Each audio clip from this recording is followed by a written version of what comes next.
rebeliones indígenas y afromexicanas en el Estado de México. Si alguien quiere salir al baño, aquí van a estar los pasos de salida.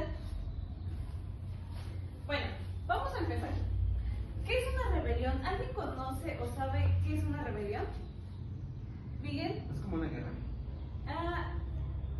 Puede ser como una guerra, Jade. Es el quitarse el dominio de alguien más. Exacto. Una rebelión es más que nada un movimiento. Todo empieza con un movimiento de un grupo de personas que ya están hartos de ser discriminados de alguna forma. Entonces, pues ahí inicia una rebelión, un movimiento. Aquí, como pueden observar en la imagen, aquí hay una rebelión. Ahora, ¿qué son los pueblos indígenas? ¿Alguien sabe qué es un pueblo indígena? ¿Los que viven en la montaña? No.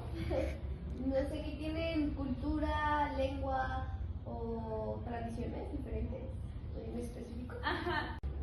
Bueno, los pueblos indígenas, en pocas palabras, son todos estos grupos de personas específicos que su cultura ya estaba establecida desde antes de que llegaran los españoles y han conservado sus tradiciones a lo largo del tiempo.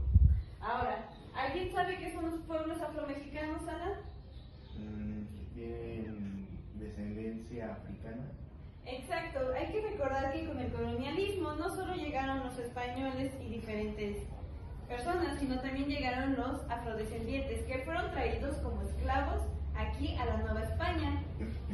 Y bueno, como pueden observar en el mapa, todo lo amarillo representa población, y lo amarillo y lo rosa representa población indígena y afromexicana que tenemos en el país. Pero los estados más bien que tienen color morado son los estados que contienen mayor población. Por ejemplo, Guerrero y Veracruz son uno de los estados que tienen el 80% del 100% de la población que pertenece, ya sea que es indígena o afrodescendiente. Y bueno, ¿ustedes conocen algunas rebeliones? No. ¿No? ¿Alguien conoce a Yanga? Sí, creo que sí. Él es Yanga. ¿La puedes ir pasando, por favor, Ana? Bueno, Yanga es un afrodescendiente que llegó aquí a la Nueva España a partir del 1573. Se dice que él era el descendiente de una tribu allá en África, él como sucesor al rey. Entonces Yanga, al llegar aquí y ver que lo iban a tratar como un esclavo, él dijo, no.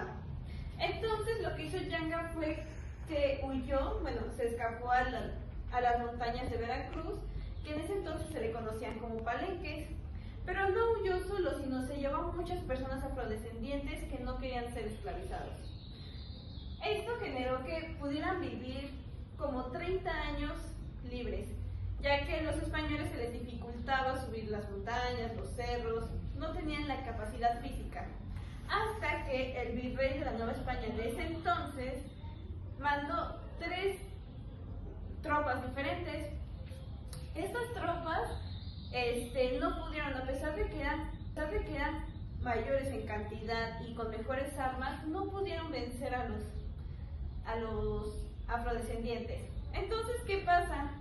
Pues el virrey de la Nueva España, cansado de que por más que mandaba ejércitos no podían combatir, él decidió ir él mismo. Entonces se presenta frente a Yanga y le dice, oye tío, bueno, no le dijo así, ¿verdad?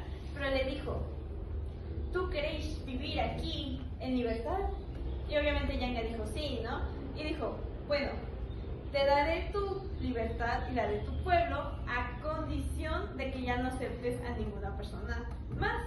Aunque Yanga con sus manos atrás estaba con los deditos cruzados, porque realmente fue una promesa que no pudo cumplir y no iba a cumplir. Entonces es cuando en 1609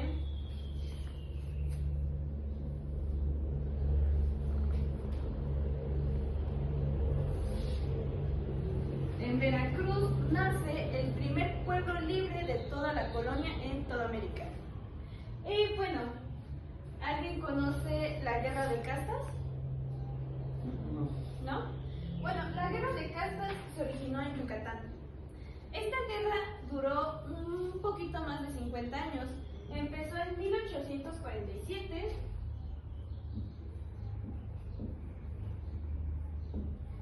terminó en 1907. Duró un poquito más de 50 años.